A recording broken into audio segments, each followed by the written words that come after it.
Good morning friends. आज का हमारा टॉपिक है सुपरपोजिशन थ्योरम। सुपरपोजिशन थ्योरम क्या कहती है? सुपरपोजिशन थ्योरम ये कहती है कि कोई भी हमारा कॉम्प्लिकेटेड सर्किट है वो लीनियर होना चाहिए और बाइडायरेक्शनल होना चाहिए। लीनियर का मतलब let's suppose we plot a graph between voltage and current, that means that passes from origin, okay? And bidirectional, if we apply source from left side and we calculate current at right side, that means the value of current will be like something, okay? Now we applying a voltage source at the right side and we are calculating current at left side, that means left side current and right side current should be same. That's called the bidirectional, okay? Now superposition theorem ये कहती है कि अगर हमारा circuit linear भी है, linear मतलब कि हमारा लीनियर कंपोनेंट है उसके अंदर, whether it can be capacitor, whether it can be inductor, whether it can be resistor, and bidirectional है। सुपरपोजिशन थ्योरम कहती है कि अगर कोई सर्किट हमारा लीनियर भी है और बाइडायरेक्शनल भी है एंड इंडिपेंडेंट सोर्स उसके अंदर एक से ज्यादा है, क्या कहती है? अगर लीनियर है, बाइडायरेक्शनल है और उसके अंदर इंडिपेंडेंट सोर्स जो है वो एक से ज्यादा है, तो इसकी हेल्प से हम एक काम कर सकते हैं कि रेस्पॉन्स मतलब जो भी हमें फाइंड करना है, weather it can B current, weather it can B voltage, कुछ भी हो सकता है। ये रेस्पॉन्स, ये जो रेस्पॉन्स है ये कुछ भी हो सकता है। ये इट कैन बी आई और इट कैन बी बी, ठीक है? रेस्पॉन्स कुछ भी हो जाता है। तो रेस्पॉन्स फाइंड करने के लिए ये कहती है ये, तो response in any one of the branches is equal to algebraic sum of response caused by individual sources while the rest of sources are replaced by its internal resistance. So let's suppose here what says it, understand here. Let's suppose one is voltage source here and one is current source here, and you have to calculate current I here, okay? Now this is linear and bidirectional circuit, okay? So due to this BS, let's suppose first consider this BS source, voltage source, and this replaced by its internal resistance, that means एक current source है, let's suppose this is the current source I, okay? So internal resistance, that means Rn. Ideally we can say the internal resistance of current source is infinity, that means very high value. For voltage source, this is voltage source BS, okay, and this is series resistance. So this Rn of voltage source, it should be ideally 0, okay? So ये दो statement आपको याद रखने हैं कि internal resistance of voltage source will be 0 ideally and internal resistance of current source will be infinity. Now let's suppose, now discuss about the theorem.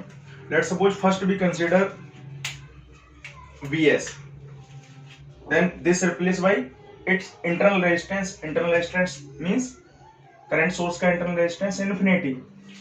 तो इसको जब infinity से replace करेंगे तो ये क्या हो जाएगा? That means जो resistance है वो infinity है, बहुत ज्यादा रेजिस्टेंस है, उसकी वजह से ओपन सर्किट हो जाएगा। ये ओपन सर्किट।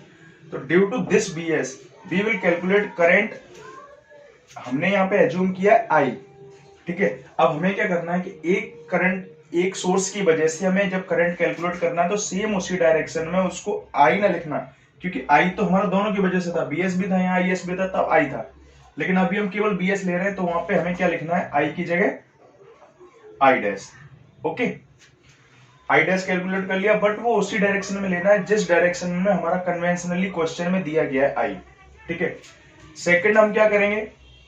सेकंड हम करेंगे कि यहाँ पे आई एस को कंसीडर कर लेंगे, आई एस, और इसको इंटरनली रिप्लेस करेंगे, इंटरनल रेजिस्टेंस। तो इसका इंटरनल रेजिस्टेंस क्या है? बीएस सोर्स का 0, दैट मींस इसको हम शॉर्ट सर्किट से रिप्लेस कर देंगे, ऐसी short circuit, okay?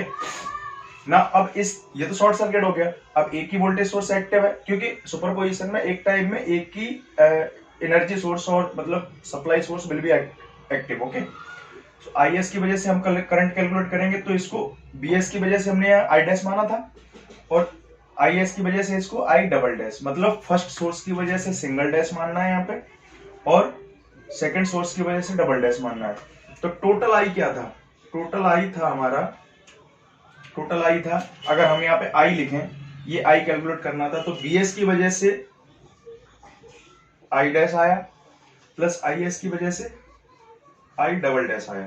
This will be the total current, this I. Okay, but condition क्या है इसके लिए? लीनियर होना चाहिए, बाई डायरेक्शनल होना चाहिए। ये दो केसेस होने चाहिए, तभी हम सुपरपोजिशन लगा सकते हैं। ठीक है, सोर्स कितने भी हो सकते हैं, लेकिन एक टाइम में हमें एक को कंसीडर करना है, दूसरे को उसके इंटरनल रेजिस्टेंस से रिप्लेस कर देना है। लेट सपोज यहाँ 3 होते, तो इसको कंसीडर करते, तो इस लेट सपोज यहाँ भी होता है एक voltage source plus minus V1। ठीक है, तो जब हम इसको कंसीडर करते VS को, तो इसको हम ओपन सर्किट से रिप्लेस करते, और इसको हम, क्योंकि वोल्टेज सोर्स है तो इसको हम शॉर्ट सर्किट से करते, तो इसकी वजह से निकाल लेते आई डैश। फिर इसको हम जब कंसीडर करते, तो इसको भी हम शॉर्ट सर्किट करते, ये वोल्टेज सोर्स है, ये भी वोल्टेज सोर्स, दोनों को शॉर्ट सर्किट करते, इसकी वजह से हम यहाँ आई डबल डैश, क्योंकि सेकंड सोर्स कंसीडर किया तो डबल डैश। जब हम इसको कंसीडर करते हैं, तो इसको शॉर्ट सर्किट करते हैं, इसको ओपन सर्किट करते हैं, इसकी वजह से हम ट्रिपल डैश। तो यहाँ क्या हो जाता? I equal to I dash plus I triple dash. ठीक है, तो ये हमारी सुपरपोजिशन थ्योरम कहती है। क्या कहती है? In any linear and bidirectional circuit having more than one independent source. Independent ये ना, ये भी इंडिपेंडेंट है, ये भी इंडिपेंडेंट है, और ये भी हमने जो एज्यूम किया ये भी इंडिपेंडेंट है। ठीक है, तो इंडिपेंडेंट सोर्स अगर हमारे सर्किट के अंदर है, तो उसमें क्या होगा? जब हम रेस्पॉन्स कैलकुलेट करेंगे, देखो रेस्पॉन्स या करंट मैंने माना है, या सपोज हमसे कह दिया जाता क्वेश्चन में कि यहाँ पे आई नहीं,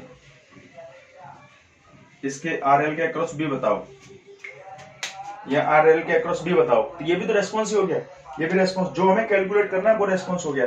तब हम क्या करते? इस बीएस की वजह से पहले एक डैश लगाते, क्योंकि ये पहला सोर्स हमने कंसीडर किया, तो बी डैश हो जाता। तो बी इक्वल टू क्या हो जाता है यहाँ पे? इस बीएस की वजह से सिंगल डैश लगाते तो बी डैश हो जाता। ठीक है, क्योंकि यहाँ अगर प्लस दिया या माइनस दिया, ये कैलकुलेट करना है, तो बी डैश भी हमें इसी डायरेक्शन में मानना है, यहाँ पे प्लस यहाँ पे माइनस। ठीक है, बी डैश हो जाता। उसके बाद ये फर्स्ट की वजह से हो गया। आज जब आई एस कंसिडर करते तो इसको शॉर्ट सर्किट करते, आई एस की वजह से क्या हो जाता है यहाँ पे? B double dash. तो ये भी हमारा रेस्पॉन्स ही है, ये जो बी डैश प्लस बी है, ये भी रेस्पॉन्स है। Response could be I and B, कुछ भी हो सकता है हमारा। ठीक है, तो यही कहा गया है कि वन ऑफ द ब्रांच, मतलब किसी एक ब्रांच में जब हमें रेस्पॉन्स फाइंड करना है, तो वो एल्जेब्रिक सम होगा, वो एल्जेब्रिक सम होगा वन बाई वन, जो हम सोर्स कंसिडर करेंगे उसकी वजह से जो रेस्पॉन्स होगा उनका एल्जेब्रिक सम होगा। ये हमारी सुपरपोजिशन थ्योरम कहती है।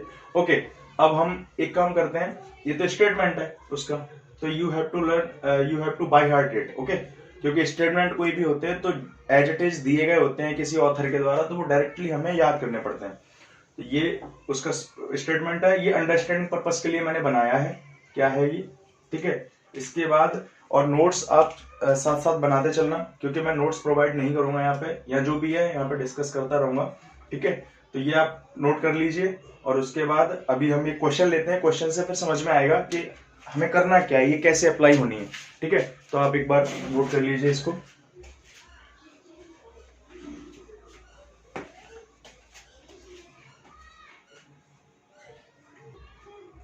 ओके, ये तुम्हारा क्वेश्चन नंबर फर्स्ट है, यूजिंग सुपरपोजिशन थ्योरम। इसमें क्या किया गया? 6 वोल्ट तुम्हारा दिया गया, एक सोर्स इंडिपेंडेंट है, ये भी इंडिपेंडेंट है 2 एम्पियर का। ठीक है, 6 ओम 8 ओम 8 ओम, और ये यहाँ पे 6 ओम, और ये तुम्हें आई, दिस इज द रेस्पॉन्स, क्योंकि जो तुम्हें कैलकुलेट करना होता है, जो क्वेश्चन में कैलकुलेट करना होता है, वो हमारा क्या होता है? रेस्पॉन्स। तो ये दिया find the value of I using superposition theorem. So अब हम करेंगे क्या इसमें? देखो, हम क्या करेंगे? Case one we consider, let we consider 6 volt source. Okay, जब हम इसको कंसिडर करेंगे तो हमें क्या करना पड़ेगा? जो सेकंड वाले सोर्स हैं उनको इंटरनल रेजिस्टेंस से रिप्लेस करना पड़ेगा। इसको कंप्लीट एसी सर्किट को। तो हम इसको कैसे लिखेंगे, देखो लिखने का तरीका देखो, हमें करना क्या है कि 6 वोल्ट को कंसीडर करना है, 6 वोल्ट ऐसे ही रखना है, 6 वोल्ट ऐसे ही रखना है, रेजिस्टेंस ऐसे ही रखना है, डिक्टो जो दिए गए, ठीक है, कुछ नहीं करना। 8 ओम और this is the 6 ohm. And ये जो हमारा देखो, इधर देखो गौर से,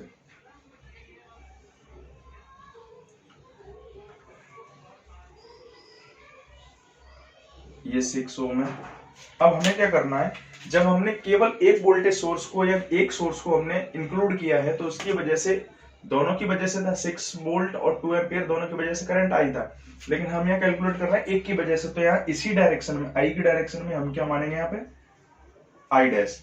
ओके, और ये तुम्हारा सेकंड वाला क्या हो गया, इंटरनल रेजिस्टेंस। तो मैंने अभी बताया था थोड़ी देर पहले कि इंटरनल रेजिस्टेंस करंट सोर्स का क्या होता है, इन्फिनिटी। दैट मीन्स ये ओपन सर्किट से रिप्लेस हो गया, तो ये वायर टूट गया है बीच में, यहाँ पे कोई कनेक्शन नहीं है। तो जरा गौर से देखो,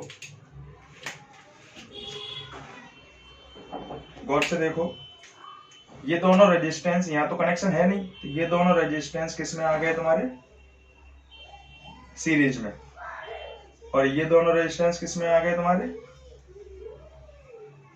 ये भी सीरीज में आ गए, सीरीज में। और अब देखो, इसको मैं सिंप्लीफाई तरीके से बनाऊं अगर सर्किट को, तो इधर बना रहा हूं, ठीक है, प्लस माइनस 6 वोल्ट एंड पहले को ये हो गया 8 ओम, ये भी हो गया 8 ओम, एंड यहाँ पे ये ऊपर हो गया तुम्हारा 6 ओम, और ये 6 ओम, इसके नीचे हमने डिनोट, इसके नीचे ये रेजिस्टेंस सीरीज में है ना 6 ओम, और ये 6 ओम आके वोल्टेज सोर्स के नेगेटिव, वोल्टेज सोर्स का नेगेटिव यहाँ ये जॉइन है। और इस क्वेश्चन में आई डैश कहाँ शोन हुआ है, यहाँ पे शोन हुआ है, यही हो गया। तो अब मैं इसको मिटा दूं, इसको मिटा देता हूं मैं, ठीक है।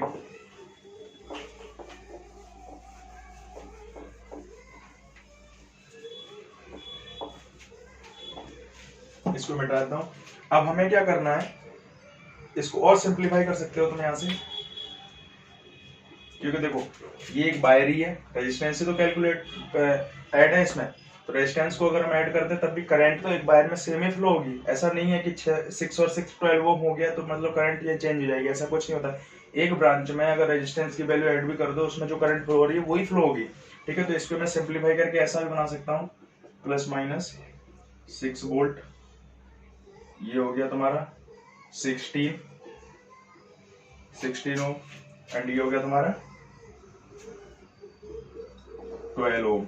अब ये 12 ओम हो गया, या 6 ओम के दो सीरीज में हो गए, उनमें करंट आई डैश थी, तो इसमें भी तो करंट आई डैश ही रहेगी, यहाँ भी, या यहाँ भी हम बोले तो आई डैश ही तो फ्लो होगी, ठीक है। अब मैं इसको भी रिप्लेस करता हूँ जरा,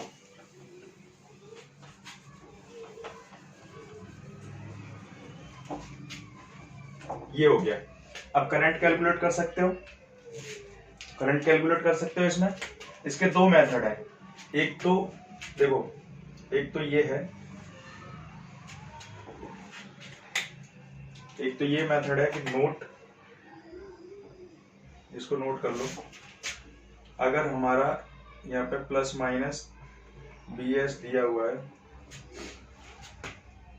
और दो रेजिस्टेंस हमारे I1 R1 दिया गया है, यहाँ पे R2 दिया गया है, इसमें करंट फ्लो हो रही है I2, इसमें करंट फ्लो हो रही है I1, ठीक है। और यहां से टोटल करंट आ रही है हमारी I। तो इनका रेजिस्टेंस का R इक्विवेलेंट कितना हो जाएगा,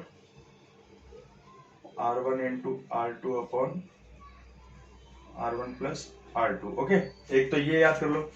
एक हमें ये याद करना होता है कि जैसे हमें I1 निकालना है, अगर दो रेजिस्टेंस पैरेलल में है तो हमें I1 निकालना है, तो ऐसे लिखते हैं इसको जरा, इसका प्रूफ भी है लेकिन यहाँ कोई जरूरत नहीं है।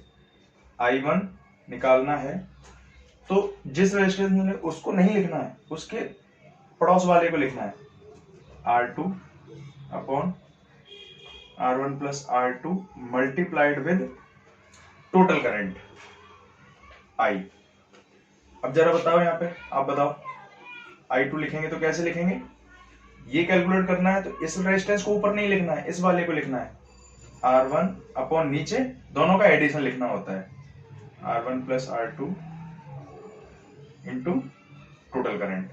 तो ये मतलब जिसमें करंट निकालना है उसके बगल वाले को ऊपर लिखना है, बाकी नीचे उनका एडिशन लिखना है, मल्टीप्लाइड बाय टोटल करंट जो सप्लाई से आ रहा है। ये एक नोट की तरह आप याद कर लो इसको, बाकी इसका एक प्रूफ भी है, मौका मिलेगा तो जरूर बताएंगे, ठीक है। इसको आप नोट करो, उसके बाद फिर इसको सॉल्व करते हैं।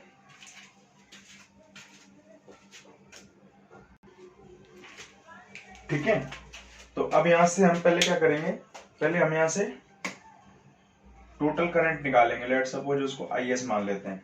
टोटल करंट कैसे निकालेंगे, वोल्टेज सोर्स दिया है उससे I करंट फ्लो हो रहा है, टोटल रेजिस्टेंस इक्विवेलेंट निकालेंगे, ठीक है।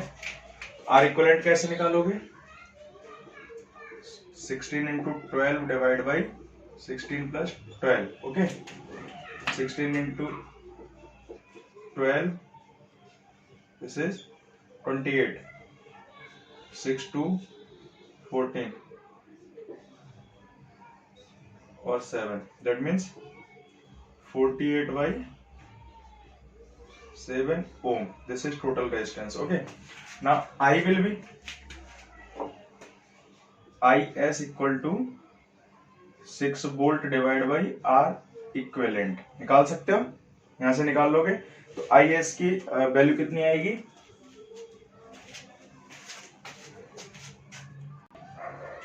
IS की वैल्यू निकाल सकते हो यहां से, ठीक है। IS की वैल्यू निकाल लोगे तो ये करंट, टोटल करंट पता चल गई तुम्हें। उसके बाद तुम्हें इसमें करंट निकालना है तो I डैश कैसे लिखोगे, तो ऐसे लिखोगे I डैश इक्वल टू, जिसमें निकालना है उसके बगल वाला ऊपर 16 upon 16 plus 12 that means 28 multiplied with IS total current. IS यहां से निकाल लोगे, I डैश निकल आएगा। एक मेथड ये है, दूसरा मेथड देखो जरा,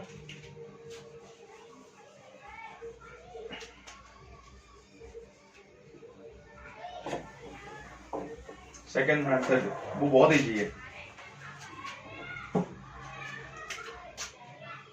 इसको रेफरेंस नोड मान लो, इसको रेफरेंस नोड मान लो। 6 वोल्ट कहां दिखेगा तुम्हें, इस वायर पे कहीं दिखेगा, ये वायर यहां से लेके यहां तक सब जगह सेम है। ये ग्राउंड नोड है, दैट मींस 0 वोल्ट पे, ये तुम्हारा 6 वोल्ट पे। तो एक किसी रेजिस्टेंस के R है, वहां V1 लिखा है, यहाँ पे V2 लिखा है, इसमें करंट निकालना है। अगर हमें करंट फाइंड करना है I, तो I इक्वल टू क्या लिख सकते हो, I इस डायरेक्शन फ्लो हो रहा है, दैट मींस हायर पोटेंशियल पे ये है, लोअर पोटेंशियल पे ये है, तो करंट इस डायरेक्शन में, that means higher potential minus lower potential upon R, ऐसे लिख सकते हैं। तो यहां से लिख सकते हो कि I डबल डैश क्या निकलेगा, I double dash 6 minus 0, 6 volt minus 0 divide by 12, 6 minus 0 divide by 12, that means I dash क्या निकला 1/2 एम्पियर। किस डायरेक्शन में, टॉप टू डाउन डायरेक्शन में, ओके। सो I डैश क्या है हमारा 1/2। सो I डैश आया, I इक्वल टू क्या निकालोगे, टोटल I तो I dash plus I double dash होता है, जिसमें I डैश आया तुम्हारा 1/2 एम्पियर। इसको साइड में लिख लो अभी यहाँ पे, ठीक है। अब क्या करते हैं हम, अब सेकंड वाले सोर्स को कंसीडर करते हैं, 2 एम्पियर को। Case 2, late consider 2 ampere current source, okay. इसको हम क्या करेंगे, शॉर्ट सर्किट से, तो शॉर्ट सर्किट से एज इट इज बना लो इसको, ये शॉर्ट सर्किट हो गया, ठीक है, ये शॉर्ट सर्किट हो गया। तो सेकंड केस कंसीडर करते हैं, यहाँ पे 2 एम्पियर का हमने करंट सोर्स लिया हुआ है, ठीक है। फर्स्ट केस की वजह से I डैश तुम्हारा कितना आ गया 1/2 एम्पियर आ गया, और सेकंड केस जब हम कंसीडर किया तो 6 वोल्ट को हमने इंटरनल रेजिस्टेंस से रिप्लेस किया, दैट मींस ये हो गया तुम्हारा शॉर्ट सर्किट। अब देखो जरा, अगर इसको सॉल्व करोगे यहाँ से, तो ये 8 ओम, ये वायर सेम ही है, यहाँ से लेके ये वायर सेम है, तो 8 ओम और यहाँ पे कनेक्ट है, दैट मींस इसको अगर मैं यहाँ से रिमूव कर दूं, और इसको ऐसे कनेक्ट कर दूं, कोई प्रॉब्लम है? ये वायर सेम है तो ये दोनों पैरेलल में हो गए। पैरेलल में हो गए तो अगर मैं इनको एक से रिप्लेस करता हूं तो सेम रेजिस्टेंस अगर पैरेलल में तो डिवाइड बाई 2 हो जाता है ना। उनका पैरेलल इक्विवेलेंट निकालोगे तो क्या निकल के आएगा? एक ही वायर पे कनेक्ट कर दो तो 8 ओम की जगह 4 ओम हो जाएगा। 4 ओम हो जाएगा। और ये तो सिंपल वायर है तो इसको रिप्लेस कर देता हूं। अब क्या है देखो, गौर से देखना जरा। 2 एम्पियर का करंट, अगर यहाँ से करंट सोर्स है तो इसका मतलब इस पे 2 एम्पियर कहीं ना कहीं से, यहाँ से अगर 2 एम्पियर जा रहा है तो वापस भी तो 2 एम्पियर आ रहा होगा। तो 2 एम्पियर यहाँ भी 6 ओम का लोड रेजिस्टेंस एक तरीके से, यहाँ भी 6 ओम का है, तो एक तरीके से दोनों तरफ सेम रेजिस्टेंस है। तो इसकी वजह से क्या होगा, 1 एम्पियर इधर जाएगा और 1 एम्पियर इधर जाएगा। 1 एम्पियर इधर जाएगा क्योंकि 6 ओम यहाँ भी है, 6 ओम यहाँ भी है, और 1 एम्पियर यहाँ से घूम के 1 एम्पियर यहाँ से एंटर करेगा और 1 एम्पियर यहाँ से एंटर करेगा। तो 2 एम्पियर आ गया इसके अंदर क्योंकि 2 एम्पियर यहाँ से जा रहा था। तो 6 ओम में कितना हुआ, 1 एम्पियर। बट हमने एज्यूम क्या किया है, आई डबल डैश इस डायरेक्शन में, लोअर डायरेक्शन में किया है, ये अपर साइड में फ्लो कर रहा है। तो आई डबल डैश की अगर हम वैल्यू निकालना चाहें यहां से तो क्या होगी, -1 एम्पियर। यही होगी, यही होगी ना आई डैश, क्योंकि आई डैश हमने इसमें माना है। तो हमें तो सुपरपोजिशन लगाने के लिए हमें I dash I double dash same इसी डायरेक्शन में मानने होंगे जो हमारा कन्वेंशनली दिया गया है क्वेश्चन में। लेकिन हमारा निकल के क्या आ रहा है इधर, तो मैं इसी डायरेक्शन में अगर एज्यूम करूंगा तो इसको रिवर्स मानूंगा तो यहाँ माइनस लगाना पड़ेगा हमें। I double dash equal to -1 ampere. इसको नोट डाउन करो, उसके बाद देखो अब क्या करते हैं।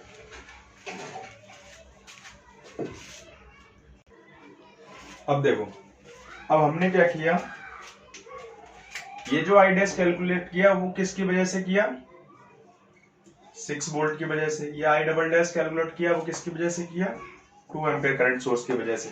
और दिस इज टोटल जो आई है वो किसकी वजह से, 6 वोल्ट एंड 2 एम्पियर दोनों की वजह से। डायरेक्शन हमने सेम मानी थी आई की तरह, तो आई की वैल्यू हमने निकाल ली 1/2 और आई डबल डैश की -1। तो इसमें पुट करोगे जब तो 1/2 प्लस ये आ गया -1, दैट मीन्स -1/2 एम्पियर। तो आई टोटल कितना आया, आई टोटल आया -1/2 एम्पियर। ये तुम्हारा रेस्पॉन्स था। रेस्पॉन्स ये था कि तुम्हें क्वेश्चन में पूछा गया था कि आई हमारा क्या है, आई हमारा रेस्पॉन्स है। तो हमने क्या किया, आई डैश हमने फर्स्ट वोल्टेज सोर्स की वजह से निकाला, आई डबल डैश सेकंड की वजह से निकाला। लेकिन आई डैश और आई डबल डैश आपको सेम उसी डायरेक्शन में मानने हैं जिस डायरेक्शन में तुम्हारा आई दिया गया है क्वेश्चन में। ठीक है, दोनों को हमने ऐड किया। सुपरपोजिशन यही तो कहती है। सुपरपोजिशन क्या कहती है, सिंपली होमोजेनियस प्रिंसिपल को लागू करती है वो। दैट मींस एक की वजह से रेस्पॉन्स, दूसरे की वजह से रेस्पॉन्स, जो निकल के आए उनको ऐड करना है। ठीक है, सेम डायरेक्शन में मानना चाहिए। यहाँ प्लस माइनस कुछ भी हो सकता था, बट हमने सेम ही डायरेक्शन में माना है इसलिए हमने प्लस प्लस लिया है वहां पर सेम डायरेक्शन में। अगर तुम मानते, मान लो आई डैश को नीचे मान लो, आई डबल डैश को ऊपर मान लो, तो वो कॉम्प्लिकेटेड हो जाता, तो तुम्हें फिर यहाँ पे साइन चेंज करना पड़ता। वो भी सही होता तरीका, लेकिन एक ही डायरेक्शन में मानो ना, जो आएगा वो वैल्यू यही माइनस हमारा पहले से ही आ जाएगा। उसके बाद यहाँ में सिर्फ ऐड करना है। समझ में आ रही है बात? तो ये तुम्हारा आ गया -1/2। ठीक है, इसके बाद एक क्वेश्चन और लेते हैं, इसको नोट करो। फाइनली आंसर कितना आया, आई इक्वल टू -1/2 एम्पियर, जो हमारा 6 ओम में फ्लो हो रहा है। नाउ सेकंड क्वेश्चन तुम्हारा है कि find VAB using superposition theorem. Now अब तुम्हें ये VAB फाइंड करना है। ठीक है, ये डिपेंडेंट सोर्स दिया गया है इसमें। डिपेंडेंट सोर्स का मतलब क्या होता है, देखो एक बार ध्यान से देख लो जरा। अगर इस टाइप से लिखा गया है, sorry I equal to 2 ampere कुछ भी लिखा गया, तो ये तुम्हारा इंडिपेंडेंट हो गया, मतलब ये किसी पर डिपेंड नहीं कर रहा है। ठीक है, अगर तुम्हारा ये लिखा गया है 5 वोल्ट, एब्सोल्यूट वैल्यू दी गई है, ये 2 एम्पियर लिख लो इसको, 2 एम्पियर, तो ये तुम्हारा किसी पर डिपेंड नहीं कर रहा है। यहाँ से 2 एम्पियर दे रहा है, ये यहाँ से 5 वोल्ट है। ठीक है, तो ये इंडिपेंडेंट सोर्स हो गया। डिपेंडेंट सोर्स का मतलब होता है कि इस टाइप से अगर कहीं नोटेशन दिया गया है +-5i, ठीक है, एक बार इसको मैं मिटा रहा हूं। एक ऐसे दे सकता है, एक तुम्हारा ऐसे दे सकता है, +-5b। ठीक है, ये वोल्टेज का नोटेशन नहीं है, ये i से मल्टीप्लाइड है यहाँ पे। ठीक है, 5b। एक तुम्हारा ऐसे दे सकता है 5b, ठीक है, एक तुम्हारा ऐसे दे सकता है 5i, और ये जो V और I है, ठीक है, ये जो V I है इनमें, ये कहीं ना कहीं सर्किट में तुम्हारा किसी ब्रांच में फ्लो कर रहे होंगे।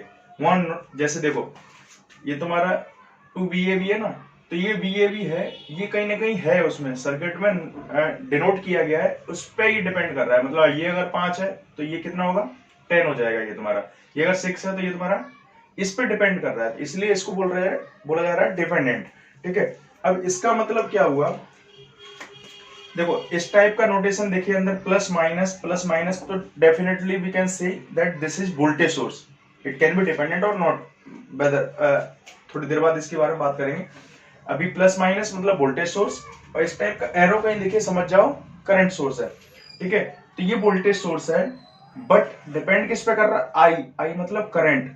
तो अगर आई कम होता है तो ये वैल्यू कम हो जाएगी, आई ज्यादा होता है तो ये वैल्यू जो 5 आई है टोटल, वो क्या हो जाएगी, ज्यादा हो जाएगी। तो आई पे डिपेंड कर रहा है, तो आई की वजह से कंट्रोल किया जा सकता है। तो इसको मैं ऐसे लिखूंगा, दिस इज करंट कंट्रोल, सी मतलब करंट, सी मतलब control, current control, and source कौन सा है,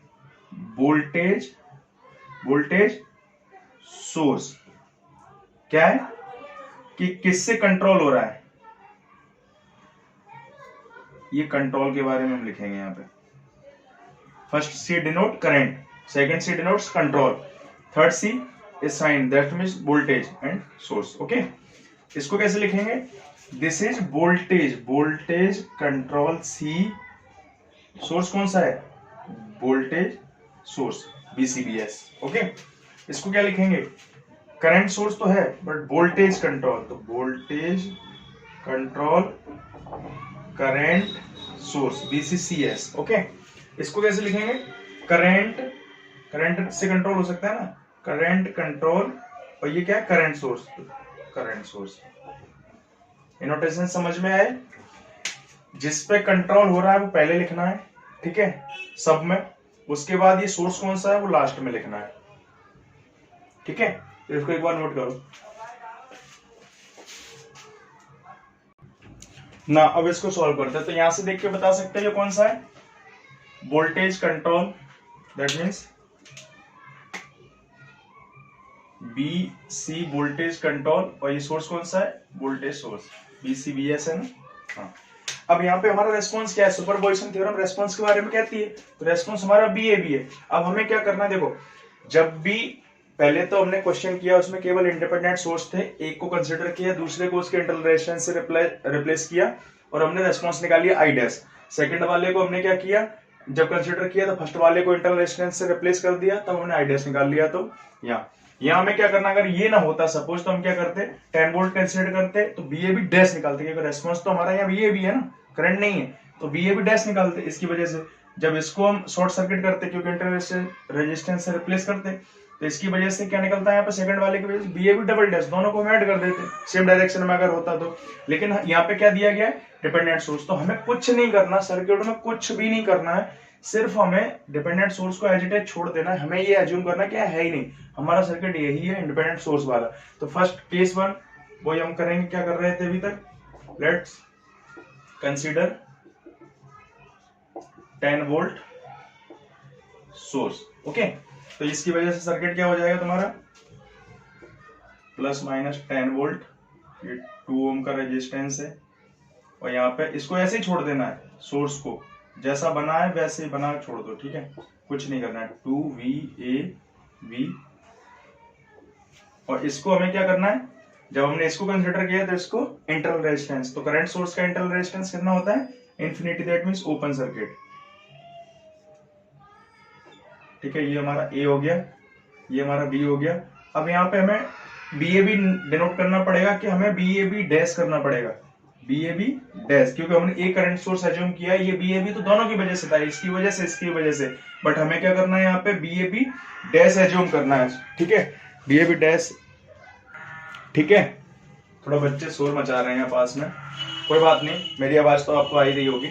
तो अब हम इसमें क्या करेंगे, देखो ये तो ब्रांच ओपन है हमारी, ये ब्रांच बिल्कुल ओपन है, तो होगा क्या, इसको मैं रिमूव भी कर दूं यहाँ से, इसको रिमूव कर दो, कोई फर्क नहीं पड़ता। और ये वोल्टेज डिफरेंस है, तो यहाँ पे ऐसे भी अगर मैं बना दे रहा हूं तो इसका मतलब ये नहीं कि आपस में कनेक्टेड है, बट कनेक्टेड नहीं है, लेकिन वोल्टेज डिफरेंस तो होगा, क्योंकि इस नोड का कुछ ना कुछ वोल्टेज होगा ए का, इस नोड का कुछ ना कुछ वोल्टेज बी होगा, तो दोनों का डिफरेंस क्या हो गया, B A B dash, dash मतलब हमने एक कंसिडर किया है। तो अब हमें क्या लगाना है, सिंपल केबीएल लगाना है, कुछ नहीं करना। तो let suppose we move in this direction, okay. So we will take first sign, that means यहाँ पे अगर प्लस माइनस लिखूं तो यहाँ आई करंट फ्लो हो रहा है, करंट फ्लो होगा, करंट कोई फ्लो हो रहा होगा इसमें, क्योंकि देखो यहाँ से वायर कनेक्टेड है, यहाँ पे डिस्कनेक्ट है, आई इक्वल टू हमारा 0 है, तो आई इक्वल टू 0 है, तो इस 2 ओम में, तो जब आई 0 है तो इस 2 ओम में फ्लो नहीं हो रहा होगा, तो इसके अक्रॉस ड्रॉप क्या होता है, एक रेजिस्टेंस के अक्रॉस, आई इंटू आर, आई 0 है तो इसके अक्रॉस ड्रॉप 0 हो गया। तो अब हम केवीएल लगाएंगे, तो कैसे लगाएंगे, यहां से मूव करते हैं तो फर्स्ट साइन लेंगे, तो 10, इसमें ड्रॉप होगा नहीं, इसका फर्स्ट साइन लेंगे, तो 2BAB, यहाँ BAB नहीं लिखा जाएगा क्योंकि ये 2BAB किस पर डिपेंड कर रहा था, इस पर डिपेंड कर रहा है, तो यहाँ पे BAB डैश हो गया, तो यहाँ भी तो BAB डैश होगा, यहाँ भी BAB डैश होगा, तो यहाँ पे डैश, और यहाँ से मूव कर रहे थे, फर्स्ट साइन ले रहे थे, फर्स्ट साइन इसका, फर्स्ट साइन इसका जब लोगे तो क्या हो जाएगा, BAB डैश इक्वल टू 0। तो यहाँ से हम सॉल्व करोगे तो कितना हो जाएगा ये, -10 equal to -2BAB dash, that means BAB dash कितना हो जाएगा, 10/3, this is volt. This BAB dash is due to this 10 volt. When we consider 10 volt and we assume 2 ampere source is deactivated. Okay. Now, अब पहले में कितना आ गया, 10/3 आ गया। अब हम सेकंड वाले में निकालेंगे, सेकंड वाले में निकालेंगे तो इसी डायरेक्शन में मानेंगे उसको हम, जैसे हमने यहाँ BAB डैश माना है तो उसको BAB डबल डैश मान लेंगे, और प्लस माइनस इसमें भी आता है तो प्लस माइनस इसमें भी माना, दोनों को हम सेम डायरेक्शन में मान के बाद में फाइनली ऐड कर देंगे। तो अब हम सेकंड केस के लिए सॉल्व करते हैं, ओके। इसको नोट डाउन करो, ओके। ये तुम्हारा सेकंड केस है। अब कोई बता सकता है इसमें कि यहाँ पे हम 2BAB लिखेंगे कि मतलब सिंगल डैश लिखेंगे, डबल डैश, क्या लिखेंगे, क्योंकि हमने एक करंट सोर्स अब 2 एम्पियर किया है, तो देखो इस वाले को किया था जब हमने 10 वोल्ट को, तो हमने एक डैश लिखा था, तो अब 2 एम्पियर को कर रहे हैं तो हम क्या करेंगे, यहाँ डबल डैश लगाएंगे ना, क्योंकि रेस्पॉन्स हम दूसरे वाले से डबल डैश, तीसरे वाले से ट्रिपल डैश, तीनों को बाद में ऐड कर देते हैं। तो जब ये BAB डबल डैश हो गया तो ये क्या हो जाएगा, केवल डिपेंडेंट सोर्स वाले क्वेश्चन में इतना याद रखना है कि जैसे तुम्हारा रेस्पॉन्स चेंज हो रहा है बस वैसे वैसे तुम्हारा वो सोर्स भी चेंज हो जाएगा, बस, और कुछ नहीं करना है, ठीक है। अब क्या करना है, अब देखो ये ब्रांच है, ये ओपन है, ओपन ही है क्योंकि ये तो वोल्टेज डिफरेंस है, तो ये करंट 2 एम्पियर का कहां फ्लो होगा, यहाँ भी फ्लो हो रहा होगा, ये इधर से इधर जाएगा, नहीं जाएगा, इधर से इधर की साइड आएगा, इसमें कितना आएगा, 2 एम्पियर इस डायरेक्शन में हो रहा होगा फ्लो, ठीक है। तो इसकी वजह से 2 एम्पियर की वजह से इसमें ड्रॉप कितना हो जाएगा, 4 वोल्ट, 2 इंटू 2 4 वोल्ट हो जाएगा, ठीक है। उसके बाद अब हमें क्या करना है, केबीएल लगा देना है, सिंपल। तो हम इस डायरेक्शन में मूव करेंगे, किस डायरेक्शन में, इस डायरेक्शन में, ओके। केबीएल लगाने के लिए केबीएल लगाते हैं, तो हम यहां से स्टार्ट करते हैं फर्स्ट साइन से। तो फर्स्ट साइन BAB डैश का फर्स्ट साइन लेंगे, तो माइनस एंटी क्लॉकवाइज मूव कर रहे हैं, तो BAB डबल डैश, ओके। इधर आए, इसमें वोल्टेज ड्रॉप कितना है, 2BAB डैश, बट इसका फर्स्ट साइन क्योंकि इधर से मूव कर रहे हैं तो ये वाला फर्स्ट साइन होगा negative, that means minus 2BAB double dash. इधर आए तो इसका फर्स्ट साइन क्या होगा, ये 4 इक्वल टू 0, ठीक है। तो ये कितना हो गया, -3BAB double dash equal to -4, ठीक है। तो BAB डबल डैश कितना हो गया, 4/3 वोल्ट। अब हमने दोनों निकाल लिए, एक को 10/3 निकाला था, एक तुमने कितना निकाला, 4/3। अब हम क्या करते हैं, पहले इसको नोट करिए फिर देखो, बस क्वेश्चन खत्म होने वाला है। तो देखो हमने क्या निकाला, यहाँ 10/3 निकाला, BAB dash, BAB double dash 4/3। ये देख सकते हो, ये BAB dash single dash 10 volt जब कंसिडर किया था तब आया था, और ये तुम्हारा BAB डबल डैश जब 2 एम्पियर कंसिडर किया था। डिपेंडेंट सोर्स को हमें कुछ नहीं छेड़ना होता है, बस जैसे जैसे रेस्पॉन्स चेंज हो रहा है, जैसे फर्स्ट ये कंसिडर किया तो ये बी ए बी डैश हो जाएगा, तो यहाँ पे B A B dash. Second जब इसको कंसिडर किया तो यहाँ B A B double dash हो जाएगा, यहाँ पे B A B double dash, क्योंकि ये बी ए बी ये वोल्टेज सोर्स इस पर डिपेंड कर रहा है और कुछ नहीं करना होता डिपेंडेंट सोर्स में, कुछ नहीं है वो। ठीक है, ये दोनों निकाल ली हमने, प्लस माइनस डायरेक्शन सेम मानी थी हमने जब बी ए बी डैश निकाला था, B A B double dash. तो बस वैल्यू पुट करनी है, बी ए बी आ गया तुम्हारा 10/3 प्लस ये आ गया तुम्हारा 4/3, दैट मींस ये कितना हो गया 14/3 इक्वल टू, इसको कैलकुलेट करोगे तो 4.66 वोल्ट। ये तुम्हारा रेस्पॉन्स आ गया final response B A B. तो बी ए बी कितना आया 4.66 वोल्ट, ये तुम्हारा आंसर है। ओके, तो ये तुमने 2 क्वेश्चन कराए, इनकी वजह से क्या होगा तुम्हारा बेसिक क्लियर हो गया होगा। ठीक है, एक बार नोट कर लो। एक्चुअली मैं ना जैसे क्वेश्चन लिखता हूँ उससे पहले मैं वीडियो थोड़ा पॉज कर देता हूँ ताकि टाइम ज्यादा कंज्यूम ना हो, तो मैं पहले क्वेश्चन लिख लूँ। ठीक है, तो उसकी वजह से आपको जब नोट हुआ करे तो आप उसको पॉज कर लिया करिए, उसके बाद आप उसको नोट किया करो। ठीक है, टाइम बहुत ज्यादा लग जाता है एक वीडियो बनाने में।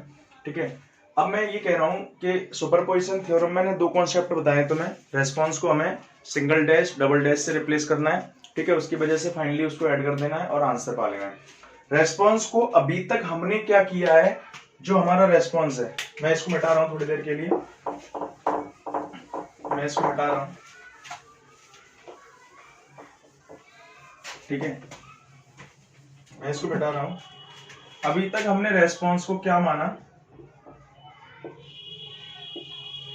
आई और वी। ओके, तो हमने सिंपली कह दिया कि आई डबल डैश कर लो प्लस आई डबल डैश कर लो, B single dash plus B double dash कर लो, ये तुम्हारा आई आ जाएगा, ये तुम्हारा बी आ जाएगा।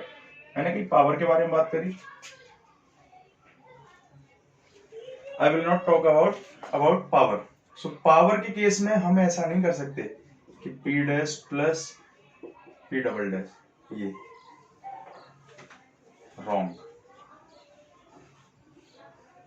This is correct. ओके, तो पावर के बारे में अब हम नेक्स्ट वीडियो में बात करेंगे। ठीक है, क्योंकि ये थोड़ा कॉम्प्लिकेटेड हो गया, यहाँ से एडवांस तुम्हारा थोड़ा शुरू होता है कि जो गेट टाइप में क्वेश्चन आते हैं उसका थोड़ा यहाँ से भी, मतलब ये तुम्हें पहले मैं बताऊंगा क्या है, कैसे काम करेगा ये। ठीक है, तो अगर हमारी वीडियो आपको पसंद आ रहे हैं, ये पहला वीडियो था, from today I have started. Okay, so अगर आपको वीडियो पसंद आ रहे हैं तो प्लीज इसको लाइक कीजिए और सब्सक्राइब कीजिए। और सबसे बड़ी बात ये है कि ये फ्री ऑफ कॉस्ट है। ठीक है, कोई इसका पैसा नहीं है, बस अगर हम आपके लिए थोड़ी सी मेहनत कर रहे हैं और आपको अगर मेरा पढ़ाया हुआ जरा भी समझ में आया है तो बस इसको एक बार लाइक कीजिए, सब्सक्राइब कीजिए जितने से ज्यादा, क्योंकि अभी आई थिंक 140 का अराउंड सब्सक्राइबर हैं वहाँ पे। तो मैं अगर इतनी मेहनत कर रहा हूँ तो आपको एक सब उस बटन पे क्लिक करो जरा, और वहां से बेल पे भी क्लिक कर देना ताकि तुम्हारा जो भी मैं वीडियो अपलोड करूं वो तुम्हें नोटिफिकेशन आ जाए। और कई भी स्टूडेंट हैं रूरल एरिया में जो मतलब जिनके पास नहीं पैसा हो पाता है, तो आपका इतना फर्ज बनता है, क्योंकि अगर आप किसी इंजीनियरिंग डिग्री को कंप्लीट कर चुके हैं, ठीक है, तो आपका ये फर्ज बनता है कि आप जैसे कर पा रहे हो तो वो भी इसको थोड़ा यूज कर पाए, क्योंकि इसका मैं कोई किसी से पैसा नहीं लेता। ठीक है, और अगर मेरा पढ़ाया हुआ आपको पसंद आया तो बस मैं इसके बदले में एक ही चीज चाहता हूँ कि आज जैसे ही मैं वीडियो अपलोड करूँ ये, तो तुरंत उसके 2-1 दिन में सब्सक्राइबर बढ़ने चाहिए।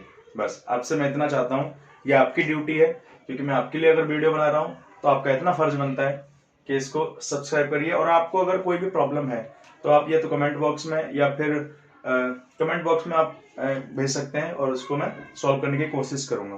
Okay, thank you.